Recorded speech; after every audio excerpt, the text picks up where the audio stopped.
San Pío de Pietrelcina, patrono de los enfermos y sufrientes hospitalarios, se celebra el 23 de septiembre. Francesco Forgione, a quien más tarde el mundo conocería como Padre Pío, el capuchino de los estigmas, nació el 25 de mayo de 1887. En Pietrelcina, un pueblecito del Benevento italiano en la región de Campania, algo alejado del sudeste de Nápoles. Sus padres fueron Grazio Horacio Mario Forgione y María Giuseppa Di Nunzio, quienes se casaron a los 21 años. Vivían de trabajar un trozo de tierra no mucho mayor de 1 hectárea, en las afueras del pueblo. Esta tierra era la dote que María Giuseppa había aportado y daba lo suficiente para sustentar a la familia, aunque sin grandes holguras. Los Forgione y sus 5 hijos no eran pobres. Propietarios también de su vivienda, jamás pasaron hambre y vestían decentemente. Era una familia de clase humilde, trabajadora y muy devota. Francesco desde niño mostró mucha piedad e incluso actitudes de penitencia. Aunque su infancia se caracterizó por una salud frágil y enfermiza, desde entonces manifestó un gran deseo por el sacerdocio. Deseo que se acentuó luego de un encuentro que tuvo con Fray Camilo, un capuchino del convento de Morcone, a 30 kilómetros de Pietrelcina, quien pasaba por su casa pidiendo limosna. Su padre tuvo que emigrar a América para pagar los estudios del joven Francesco. En 1898 a Estados Unidos y 1910 a Argentina. Desde su niñez, Francesco sufrió lo que él llamaba encuentros demoníacos que lo acompañaron durante toda su vida. Amigos y vecinos testificaron que en más de una ocasión lo vieron pelear con lo que parecía su propia sombra.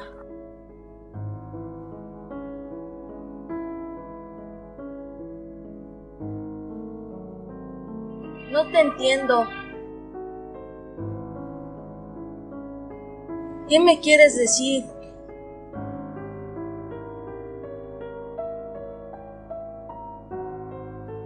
No te entiendo.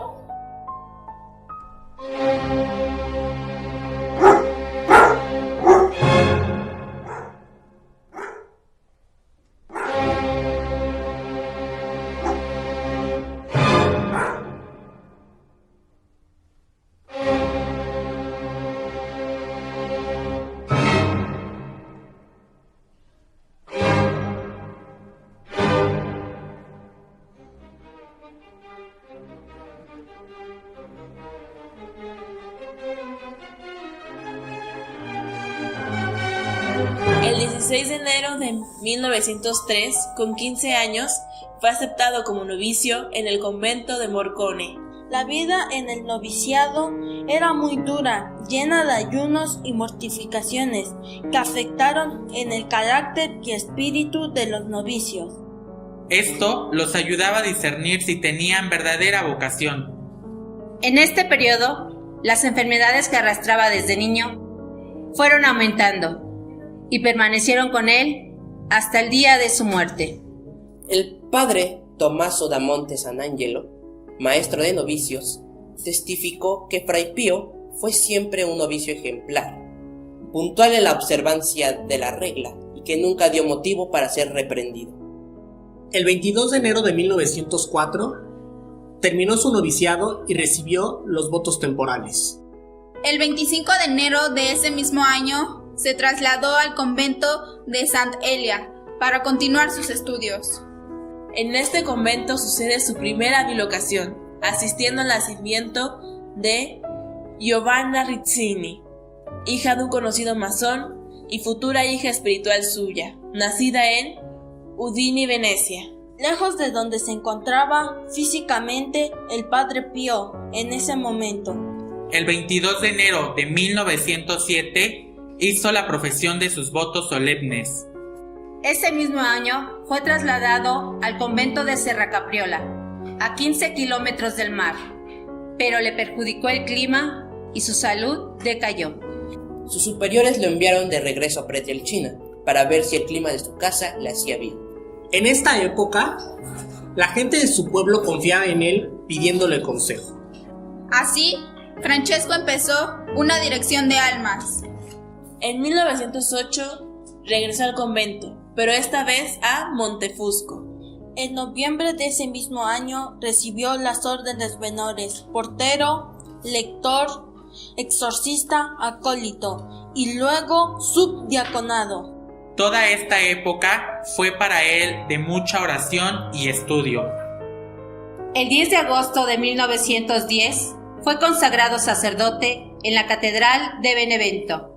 Pero permaneció con su familia hasta 1916 por motivos de salud. Allí, en su pueblo natal, dijo haber recibido los estigmas. En septiembre de 1916 fue enviado al convento de San Giovanni Rotondo, donde vivió hasta su muerte. Durante la Primera Guerra Mundial sirvió en el Cuerpo Médico Italiano, 1917 a 1918. Sin duda alguna, lo que hizo famoso al Padre Pío fue el fenómeno de los estigmas, llamados pasionarios, por ser semejantes a los de Cristo en su pasión. Heridas en manos, pies, costado y hombros, dolorosas aunque invisibles, entre 1911 y 1918. Y luego visibles durante 50 años, de septiembre de 1918 a septiembre de 1968. Su sangre tenía al parecer perfume de flores, aroma asociado a la santidad. Esta noticia se extendió rápidamente y muy pronto miles de personas acudían a San Giovanni Rotondo para verle, besarle las manos, confesarse con él y asistir a sus misas. Se trataba del primer sacerdote estigmatizado. Ante la fama del Padre Pío, la Santa Sede envía al célebre psicólogo y sacerdote franciscano Agostino Gemelli para que lo investigue. El padre Agostino Gemelli fue el fundador de la Universidad Católica de Milán y era amigo del Padre Pío XI. Cuando el padre Gemelli se fue de San Giovanni Rotondo sin haber visto ni siquiera los estigmas del Padre Pío, publicó un artículo en el cual afirmaba que estos eran de carácter neurótico. Razón por la que el Santo Oficio publicó un decreto en el que declaraba que no se constataba la sobrenaturalidad de los hechos. El 11 de junio de 1921, el obispo de Volterra, Raffaello Cirrosi, carmelita, fue formalmente comisionado por el Santo Oficio para realizar una investigación canónica sobre el Padre Pío. Rossi inició su visita apostólica el 14 de junio en San Giovanni Rotondo, con testigos eclesiásticos, 2 sacerdotes diocesanos y 7 frailes. Luego de 8 días de investigación, finalmente completó un informe benévolo que envió al Santo Oficio el 4 de octubre de 1921, fiesta de San Francisco de Asís. En el informe concluye: se puede afirmar hoy, recapitulando, que los estigmas en cuestión y examen no son ni obra del demonio, ni un grosero engaño, un fraude, el arte de un malicioso o un malvado. Y esto puede ser hoy suficiente para tranquilizar a la suprema autoridad eclesiástica ante el caso del Padre Pío de Pietrelcina. Querría añadir que sus estigmas no me parecen tampoco un producto morboso de su gestión externa. Sin embargo, luego hubo otros 3 decretos y el último fue condenatorio. En este se prohibían las visitas al Padre Pío o mantener alguna relación con él, incluso epistolar.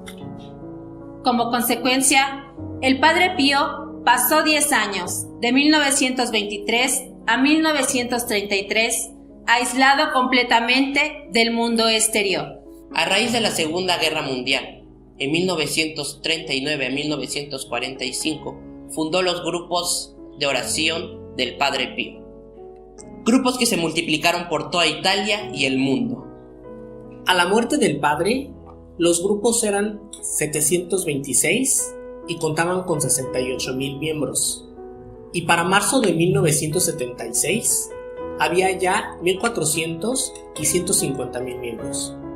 El 9 de enero de 1940, el padre Pío reunió a 3 de sus grandes hijos espirituales y les propuso un proyecto al que él mismo se refirió como su obra más grande sobre la tierra. La construcción del hospital Casa Sollievo de la Sofferenza o Casa Alivio del Sufrimiento. Barbara Ward, una humanitaria periodista británica con misión en Italia, jugó un papel muy importante al obtener una subvención de $325,000 por parte de la institución Socorro de las Naciones Unidas y Administración de Rehabilitación para su construcción. El hospital abrió sus puertas el año de 1956. Con el fin de que el padre Pío pudiera supervisar este proyecto directamente, el Papa Pío XII le concede la dispensa de su voto de pobreza. Sin embargo, en 1959, periódicos y seminarios empezaron a publicar informaciones acerca de la administración que el padre Pío hacía de la Casa del Sufrimiento, acusándolo de apropiación indebida de fondos. En Italia, la izquierda lo había bautizado como el monje más rico del mundo. La curia romana le quitó la administración del hospital y le recomendó a sus seguidores no asistir a sus misas ni confesarse con él. Pero ellos se negaron a seguir sus recomendaciones. El 20 de septiembre de 1968, el padre Pío cumplió 50 años de sufrir los estigmas, celebrando una misa multitudinaria. Sus fieles colocaron alrededor del altar 50 grandes macetas con rosas rojas por sus 50 años de sangre. 3 días después, el 23 de septiembre de 1968, Padre Pío falleció a los 81 años de edad. Su funeral fue tan multitudinario que hubo que esperar 4 días para que las personas pudieran pasar a despedirse. Se calcula que hubo más de 100,000 participantes en el funeral.